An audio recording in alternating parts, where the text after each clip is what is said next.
Bonsoir madame, je reviens vers vous suite à vos questions.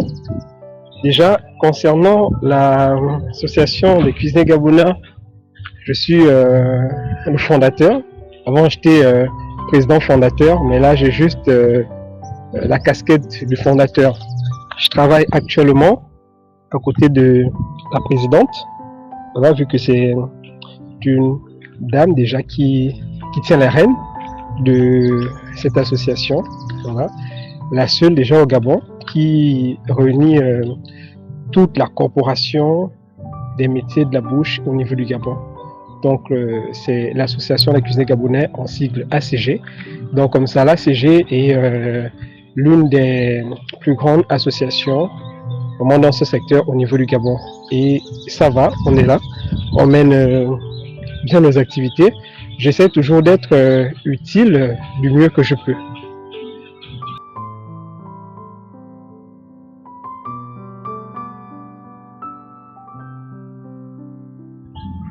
Alors, cette question, vraiment, elle est bien posée, ainsi que les autres, hein, mais elle est encore un peu plus pertinente parce que les gens ne comprennent pas certaines choses, en fait. Voilà. Moi, en tant que fondateur de l'association des cuisiniers gabonais, j'ai pas dit que je devais présider cette association à vie, en fait. Je me suis dit, il faut tendre la main pour déjà un partage d'idées. Et c'est vrai qu'au sein de la tanière des panthères, du panthère parce que c'est comme ça, nous sommes un panthère d'art culinaire au Gabon, au sein de notre association, il y a eu des divergences, des gens qui étaient contre mon départ, que je cède le fauteuil. Et il y avait des gens qui étaient pour mon départ, pour que je cède le fauteuil. Et aujourd'hui, c'est vrai que notre association ne brûle plus de 1000 feux, ça je l'avoue, mais c'est dû à quelque chose. Voilà, c'est dû à quelque chose. C'est déjà que la présidente actuelle, elle prend les règnes, je crois, on était en pleine pandémie, parce qu'il y a déjà 1 an, c'est 2 ans de mandat, pleine pandémie quand même. Et là, c'était pas facile parce que les activités étaient en berne, toutes les activités étaient en berne. Et du coup, moi, je comprends je comprends notre présidente, voilà. Et je l'appelle toujours, je l'appelle présidente. Voilà, je dis c'est notre présidente parce que c'est elle qui me dirige actuellement, voilà. Et j'ai toujours été là à côté pour elle pour des conseils, voilà. Bon, maintenant, vous savez, dans la vie, il va toujours avoir des gens qui sont pour et des gens qui sont contre, hein. On ne peut pas plaire à tout le monde. Les goûts et couleurs ne se partagent pas. La manière de faire quoi des uns des autres, voilà. Il y a toujours quelque chose à dire.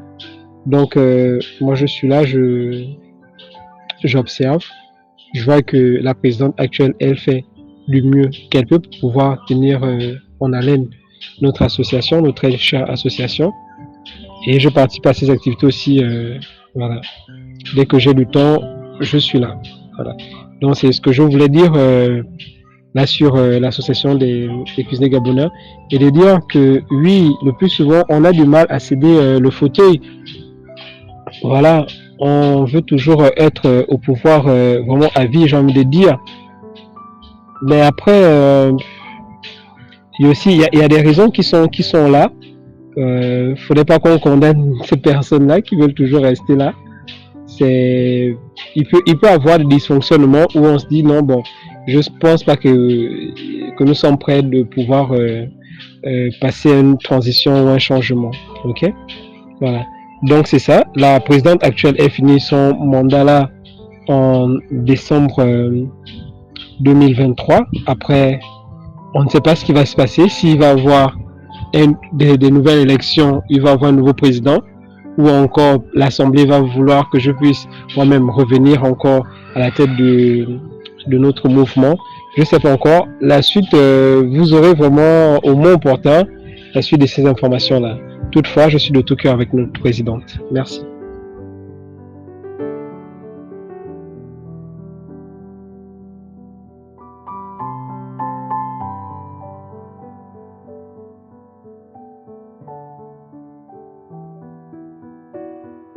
Oui, effectivement, comme vous l'avez vu, par amour du prochain, j'ai décidé de faire des dons comme ça alimentaires par rapport à certaines personnes, envers certaines personnes, je vais le dire, en situation difficile.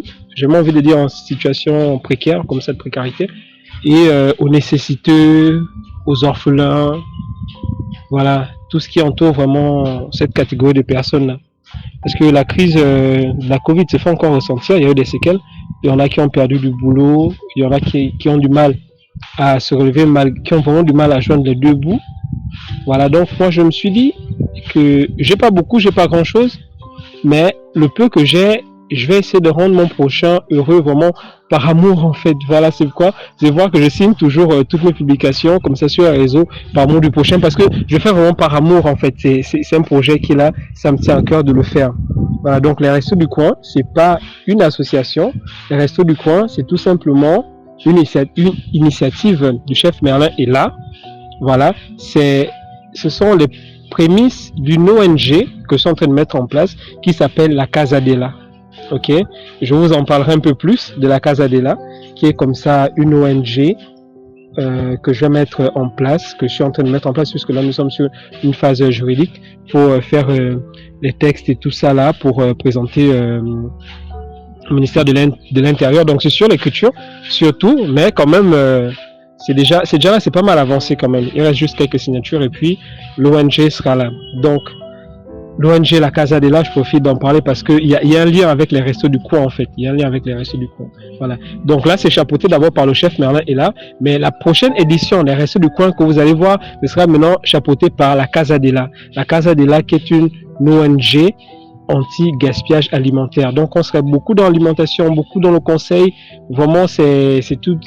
On va beaucoup faire l'activité là dans ça et nous aurons ensuite le premier restaurant éphémère ouvert à cette couche de population vraiment démunie. Nous aurons ce restaurant là ouvert pour les sans-abri, pour les orphelins, pour les personnes en situation précaire.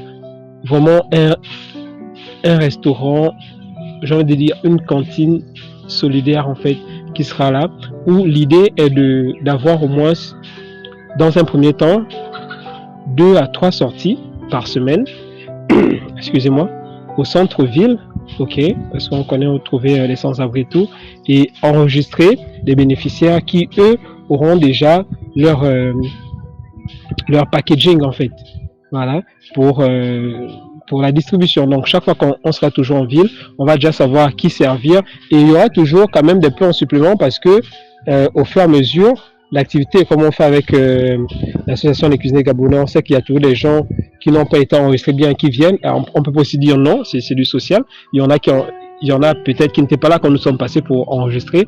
Et là, maintenant, on donne à tout le monde. Donc, je vais créer ce fichier-là.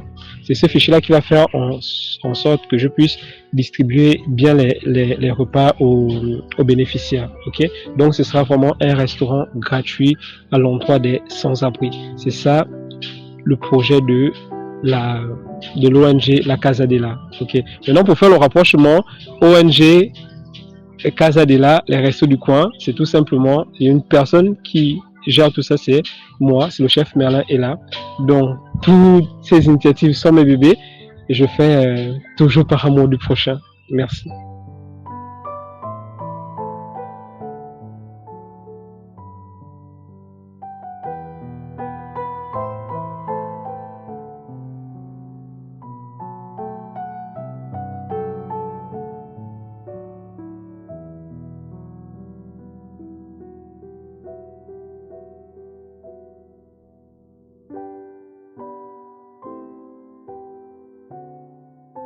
Alors, il n'y a pas eu d'événements majeurs hein, qui sont passés.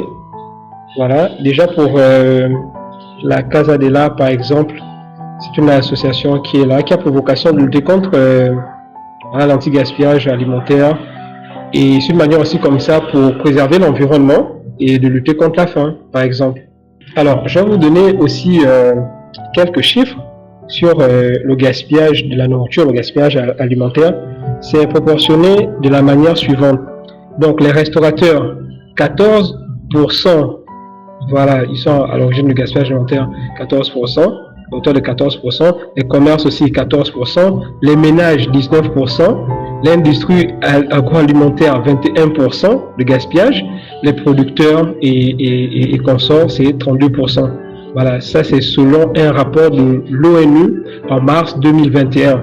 Voilà, donc le gaspillage alimentaire dans le monde est à, suivez-moi très bien, est à 931 millions, dont près d'1 milliard, ce qui représente une perte en consommation alimentaire de 20% sur le plan mondial. Et ça, c'est énorme. Il faut des associations, des ONG qui soient là vraiment pour sensibiliser, voilà, pour que l'on puisse apprendre vraiment à faire de la récupération, vraiment de la bonne récupération, en fait. Voilà, éviter, par exemple, du pain rassis d'en jeter. Des pains rassis, qu'est-ce qu'on peut faire avec? Il y a plein de recettes, on peut faire des pains perdus, par exemple. Donc, il y a plein de choses comme ça, des pâtes qui dorment comme ça au frigo et tout, c'est aussi tout rassis, j'ai envie de dire. Ben, faites une salade avec une vinaigrette, on redonne une vie, en fait. Donc, c'est ça un peu le but déjà. Ce sont des lignes comme ça, directives de l'ONG La Casa de la, et les restos du coin sont là tout simplement pour mettre tout ça en musique. Donc, la Casa de la pense, les restos du coin exécutent. Par amour pour l'interview,